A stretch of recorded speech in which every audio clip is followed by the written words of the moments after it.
Mike Lawrence, thank you very much for talking to us on Talk Beliefs.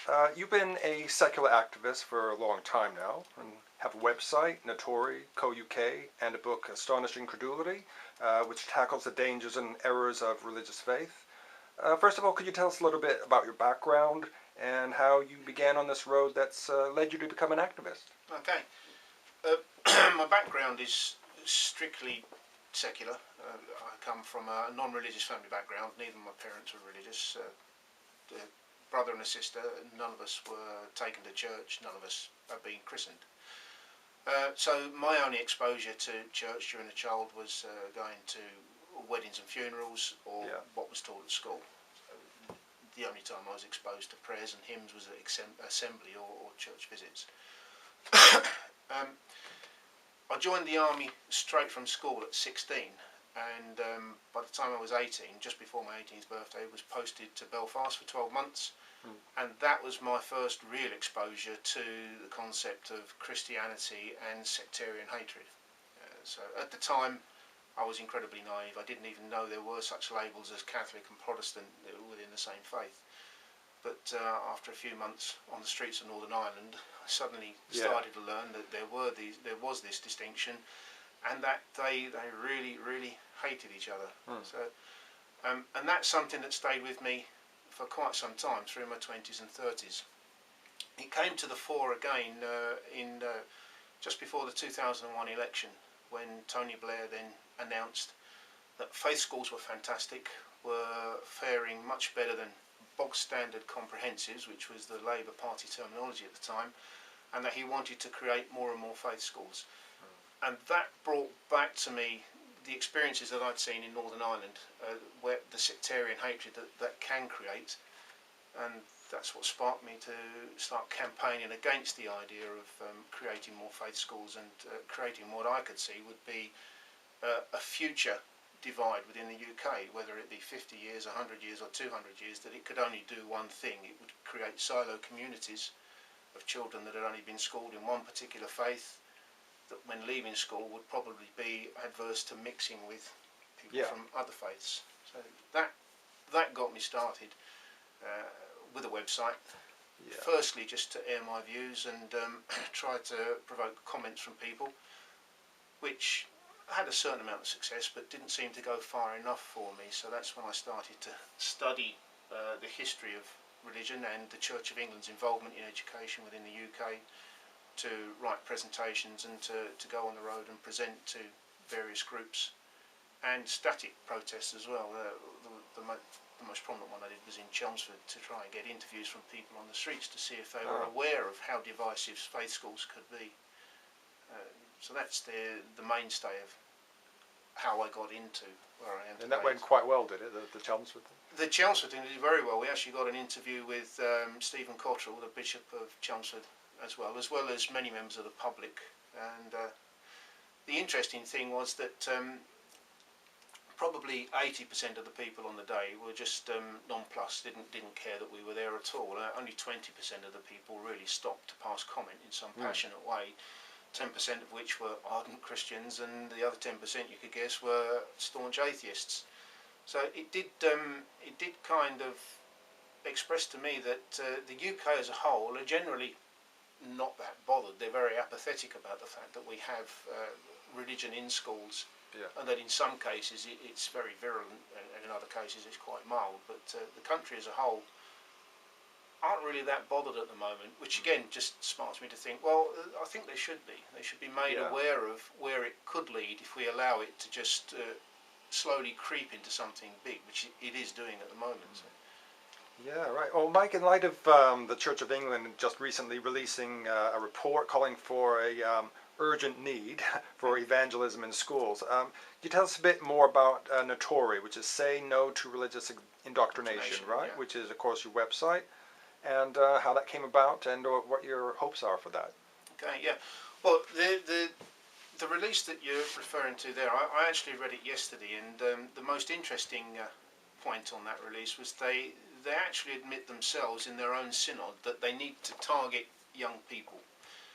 Target and young people, and that's where the concern comes, because it's showing that they're not trying to welcome people into their fold. They're trying to cajole young people, and they do actually state again in this presentation that if they can convince people of the presence of Jesus within their teen years, between 15 and 20, they're more likely to stay as Christians as they become adults. So they're admitting that they need to catch people while they're still in their learning process, while they're still apt to believe what they're being told, in order to catch them for life. And that's exactly the same as the faith schools as well. So get them while they're young mentality. Get them exactly the same as the cigarette companies believed back in the 50s and 60s. Catch them young and catch them for life. So, but they will. If you ever get into any discussions with anyone from the Church of England or anyone who's in favour of religious education in schools, they will always say that the idea of religious education in schools is to give children all of the information so that they can decide.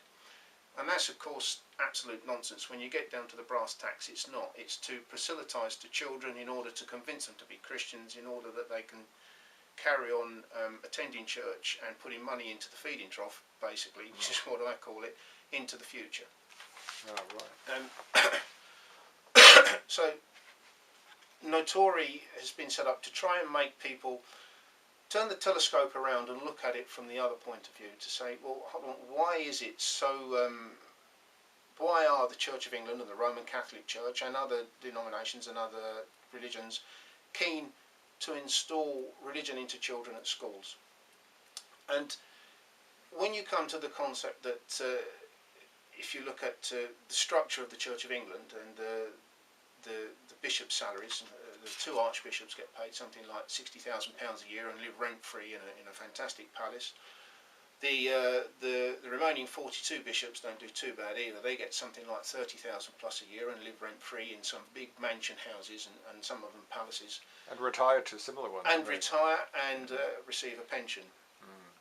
And then you look at the money that's put into the collection pot, and from the Church of England's own accounts, for every £1 that's put into the collection pot on a Sunday, barely 9 pence of that actually goes to charity. The rest, the remaining £91, the 91% of it goes to funding the Church of England, paying the salaries, upkeeping the properties and paying pensions.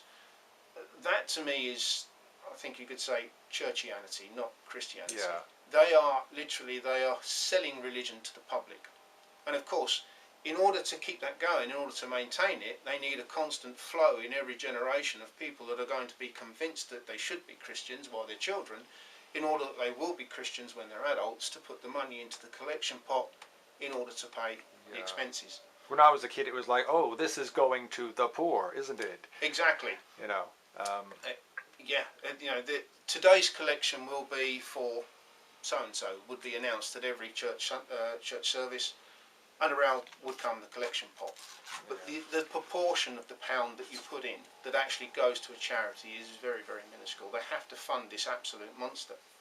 Now, I would argue that if anybody wanted to be a Christian in the UK or in any country, all you need is basically the ability to read in any of the languages the Bible's printed in, a copy of the Bible, and you read it and you decide, do I want to use this as a fulcrum of my life, or do I reject it? And if you decide that you do agree with the message that's in the Bible, you can decide, I'm going to be a Christian, and I'm going to do good things, I'm going to show empathy to people, and I'm going to give to charity. You do not need a multi-million pound organisation called the Church of England in order to decide that and to be a Christian.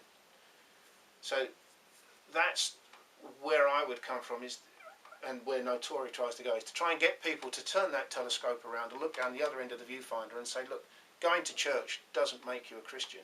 Going to church just means that this organisation can carry on paying its bishops long into the future. And from that point of view, do they actually have the right then to go into schools in a place of education and trying to convince children in their place of education that they too should be Christians when they grow up? They have the right to try and advertise their message or their story or the existence of their organisation to adults in an adult forum, and adults can decide whether they do want to accept their message and go to church, or whether they don't want to. Children in an assembly have no choice. it's a point of law that you have to go to school, which is correct. We should educate all children as far as we can. But it's also a point of law that they have to sit there in an assembly and listen to ministers, basically, preaching to them a Christian message. And in fact, the idea that it's only about making children aware of other religions and the Christian religion so that they can make choices was completely negated by the Church of England December last year, December 15, when the Archbishop of Canterbury, Justin Welby himself, went to a school. This particular school were opening a new prayer corner, and he attended the assembly and announced to the children that when you pray, Jesus listens to you.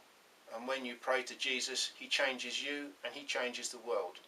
And this is the Archbishop of Canterbury, about as high as you can go without going to the Queen, standing in front of 4 to 7-year-old children in their place of education and telling them that if they pray to Jesus, Jesus listens to them and Jesus changes them and changes the world. That is not about making children aware of the Christian religion and other religions so they can make a choice. That is hardline proselytizing. That's indoctrination, coming direct from the Church of England. And in that one instance, I think they lost all credibility on their argument of, well, the idea of religious education in schools is just to make children aware of religion so they can make a choice. And of course you've written a book, Astonishing Credulity, as well, which also deals with the subject of the indoctrination of children. Can you give us an overview of the book, Astonishing Credulity, and how it came about, and what people can expect when they read the book? Well, the idea of writing a book on religion and religions was sparked just after the 9/11 attacks. Funnily enough, after I saw 9/11 on the news, and then coupling that with my experiences as an 18-year-old in Northern Ireland, so I began to think, what is it about these religions that make people gender so much hatred towards other people and commit atrocities? So I decided I'll start studying. I never really took any notice of religion at school at all. It was just a lesson. RE was a lesson that you could just tune out and relax and forget about everything else until the bell went. So I'll start studying, and to me that's fine. If you approach it as an adult, that's when you should approach it, or extracurriculum. So I decided I will go as broad as I can. I'll start by looking at the pre-Islamic, Judaic and Christian theologies at the time, mythologies now. So Babylonian, Egyptian, Roman and ancient Celtic, Nordic, and learning about all of these myths, and also studying or researching the past battles throughout Europe of that time. Because to me, where we are now is just a happenstance of past battles, and that's all it is, pure happenstance.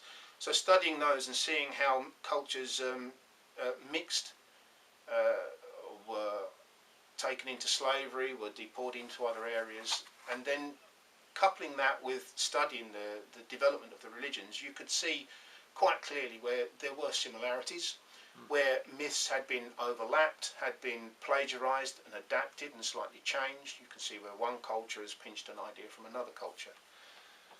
When you take that process and you move it into when the Judeo-Christian religions came about, particularly Judea first, you can see that they have actually copied from a lot from the Egyptian monotheistic religion of Akhenaten to start, and there is a concept that the original Hebrews would have come from that area anyway. But certainly there is an awful lot of Akhenaten in Judaism. Christianity is clearly, without a doubt, an offspring from Judaism, and Islam itself again is an offspring of Judaism mixed with some ideas of nomadic gods from the time in the Arabian Peninsula. Allah himself was one of a pantheon of gods as far as the nomadic tribes of that area were concerned, around 700 AD. So you can see that Islam was a mixture of Judaism and the nomadic tribes of I'm repeating myself there, beg your pardon. But when you actually read the book, you can see there's some of the paganism there, and there's some of the Judaism. Taking that to its fruition, you can then say, well, hold on, I'll go back again now, and I'll start studying Babylonian and Egyptian astrology, and then come back through the process again. And in doing that, suddenly you start seeing, yeah, you can take these astrological stories, and you can now see how they've been morphed along the way and changed bit by bit until they're no longer stories of stars or shapes in the sky, but they've been morphed into representing people and a full-blown story on the ground. And particularly in Christianity, the 25th of December, for a start, is no more than the winter solstice. It's the 21st of December now, but given the wobble of the Earth, if you track back over 2,000 years, it's around about the 25th of December. Yeah. The resurrection, and you look at other resurrection beliefs, it's clearly just the spring equinox. And so again, in Judaism, the Passover is the spring equinox. So you can then see, you've come back through the research again, and you can now start seeing astrological influences in these religions also.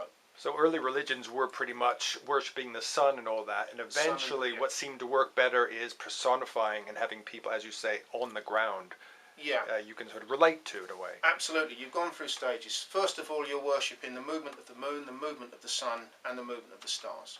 Then you start to give those, the shapes of the stars, personalities, and you create demigods. So you move into where the Greeks got to, and the Egyptians. You've created those as characters now, and you've given those characters stories. Then you move into Judaism and Christianity, and we've taken those stories and we've created them to real characters on Earth.